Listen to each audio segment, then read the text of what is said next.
Salut à toutes et à tous. Donc, on continue à faire des exemples d'intégrales par substitution.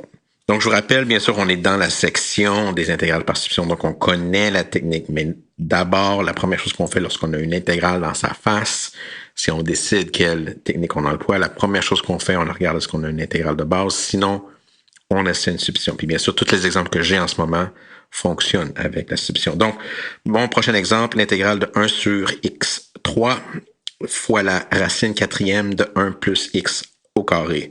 Donc, si j'ai un intérieur, c'est un petit peu moins évident, mais x à la moins 2, quand on dérive x à la moins 2 qui est à l'intérieur, ça va donner moins 2x à la moins 3, puis j'ai un x à la moins 3 à l'extérieur de ma racine cubique. Donc, je vais utiliser l'intérieur de ma racine cubique. Donc, je vais utiliser u est égal à 1 plus x à la moins 2. Donc, je vais tout de suite l'écrire avec ma puissance parce que je sais que je vais dériver de toute façon. Donc, lorsque je vais dériver du par rapport à x, je vais avoir moins 2x à la moins 3. Lorsque je vais isoler le dx, je vais avoir x cube du sur moins 2 est égal à dx. Donc, j'ai une formule pour l'intérieur de ma racine cubique, donc pour u, et j'ai une formule pour dx, donc l'intérieur de ma racine cubique est pour dx. Donc cette intégrale-là va devenir l'intégrale de 1 sur x cube, la racine quatrième de u, donc tout l'intérieur s'en va, donc la racine quatrième de u, et le dx, lui, va exploser en x cube sur du divisé par moins 2. Bien sûr, puisque j'ai bien fait mon travail, les x cubes vont se simplifier. J'ai un moins une demi qui va aller devant, donc j'ai moins une demi racine, donc l'intégrale de la racine quatrième de u qui est u à la 1 quart du. J'utilise ma règle de la puissance, donc je vais avoir moins une demi u 1 quart plus 1, c'est u à la 5 quarts sur 5 quarts plus c. Donc, lorsque j'applique une règle de base, le symbole d'intégration et le du s'en vont, remplacé par le plus c. Quand je divise par 5 quarts, c'est la même chose que multiplier par 4 cinquièmes. 4 fois moins une demi, c'est moins 2. Donc, je vais avoir moins 2 cinquième u, qui est 1 plus x à la moins 2. Donc, 1 sur x au carré. Exposant 5 quarts. Exposant 5 quarts, c'est la même chose que le 1 plus x à la 5 dans une racine quatrième, mais vous pouvez laisser comme ça, c'est correct, là. Plus c. Donc, vous pourriez vérifier en dérivant, bien sûr, que la dérivée de moins 2 cinquièmes fois 1 plus 1 sur x au carré à la 5 quarts plus c donne bien mon intégrale, mon intégrande dans mon intégrale en faisant une dérivée en chaîne. Donc, ça, c'est pour celle-ci. Donc, l'intérieur de la racine quatrième, c'était le bon choix pour la substitution. OK. Donc, c'est ce que j'ai utilisé dans mon égalité. All right. Donc, prochain exemple, je vais vous laisser faire c'est très, très similaire de toute façon en exercice, là, en prenant à l'intérieur du à la 5, donc en utilisant u égale à 1 plus e à la moins x.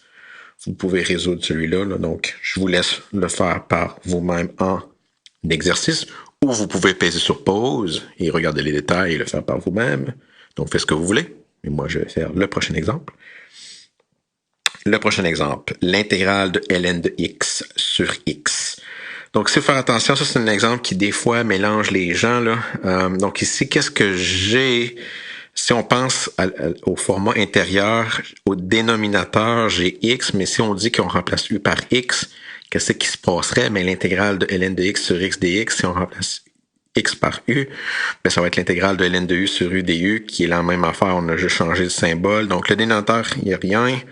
À l'intérieur du ln, il y a juste x aussi qui ne marche pas, mais la dérivée de ln, donc c'est ça ici le gros truc, là. La dérivée de ln, c'est 1 sur x, donc je l'ai le 1 sur x dans cette formule-là. Donc le bon u à choisir, c'est le ln de x. Ça, c'est typique, là, lorsqu'on voit un sur x au dénominateur, choisir un u qui a un ln dedans va souvent faire la bonne job. Donc la dérivée de u par rapport à x, c'est 1 sur x. Donc lorsque j'isole le dx, je vais avoir que x du est égal à dx. Donc, j'ai une formule pour dx qui est x du. J'ai une formule pour ln de x. Donc, cette intégrale-là va devenir l'intégrale de u sur x. Donc, j'ai remplacé ln de x par u. Je remplace le dx par x du. Ah, le bon feeling. Les x se cancellent. En anglais, c'est plus drôle, là. My exes cancel each other.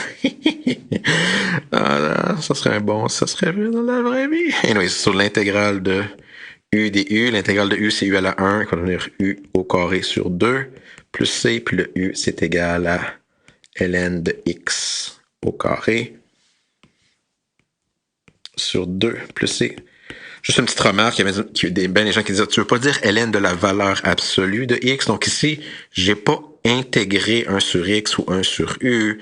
J'ai commencé avec une formule où ce que le u était ln de x, donc juste pas mélanger qu'est-ce que le x est, et si je crée un ln par intégration, si j'ai 1 sur x et je l'intègre, c'est ln de valeur absolue de x, ou si j'avais eu u, 1 sur u, ça aurait été ln de valeur absolue de u. Donc si on applique une formule 1 sur quelque chose, là, je vais avoir un ln. Mais si, dans ma substitution originale, j'avais un ln sans valeur absolue, OK, il revient sans valeur absolue aussi pour la réponse finale. Alright, allons faire un autre exemple. More.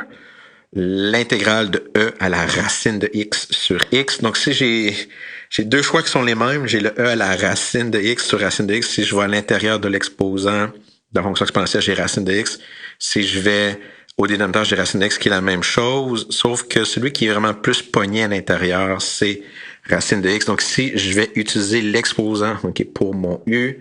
Donc j'ai que u est égal à racine de x, du qui est la dérivée par rapport à x, va me donner 1 sur 2 racine de x. Si j'isole le dx, je vais avoir 2 racines de x du qui est égal à dx. Donc, j'ai une formule pour mon u, qui est racine de x. J'ai une formule pour mon dx, qui est 2 racines de u. Donc, je remplace, je fais ma substitution. Donc, j'ai l'intégrale de e juste pour l'exposant. Je remplace u. dx devient 2 racines de x du sur racine de x. Donc, je ne veux pas remplacer celui d'en bas, juste celui dans l'exposant. Puis, je n'ai besoin, de toute façon, le racine de x qui apparaît dans ma substitution du dx va canceller celui d'en bas. Donc, je vais avoir l'intégrale de 2, je vais mettre le 2 dehors. L'intégrale de e à la u du. L'intégrale de e à la u, c'est e à la u plus c.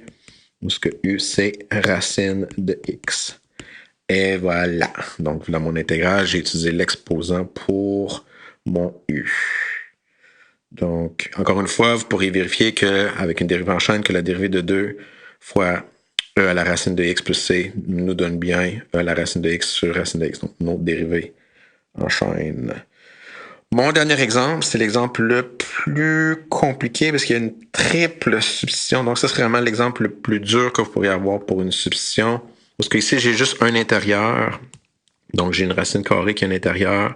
Donc, je vais une formule pour l'intérieur. Donc, je vais essayer u qui est égal à x moins 2.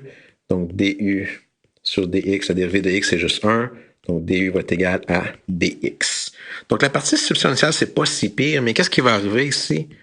Donc, je vais avoir l'intégrale de x, il reste x. J'ai l'intégrale, la racine de x moins 2 remplacé par u. dx va être remplacé par du. Donc, j'ai la racine de u. Racine de u. Puis le dx devient du. Le problème avec ce problème-là, c'est que en remplaçant mon dx par une formule avec le du, j'ai pas réussi à simplifier le x. Donc, quand ça arrive, il y a deux possibilités. Soit que la question ne se fait pas par substitution, ou c'est possible que la formule originale, qu'on ait besoin de la formule originale pour trouver. Donc, si vous avez des restants, comme dans cette question ici, souvent la formule originale peut vous permettre de faire une autre substitution. Donc, si j'ai besoin d'une formule de x qui va juste dépendre de u, donc dans la formule originale, je peux voir que si je isole le x, que u plus 2 est égal à x. Donc, j'ai une manière de me débarrasser de mon x. Donc ici, qu'est-ce que je vais faire? C'est que je vais utiliser le x, je vais isoler le x dans la substitution initiale puis la remplacer par u plus 2. Donc, mon intégrale devient la suivante. Donc, le x, maintenant, il explose en u plus 2. Racine de u, c'est u à la n demi, tout aussi bien. Maintenant, je vais simplement distribuer mon U à la n' à l'intérieur. J'ai U à la 1 fois U à la n' qui va devenir U à la 3/2. Plus 2 fois U à la 1/2.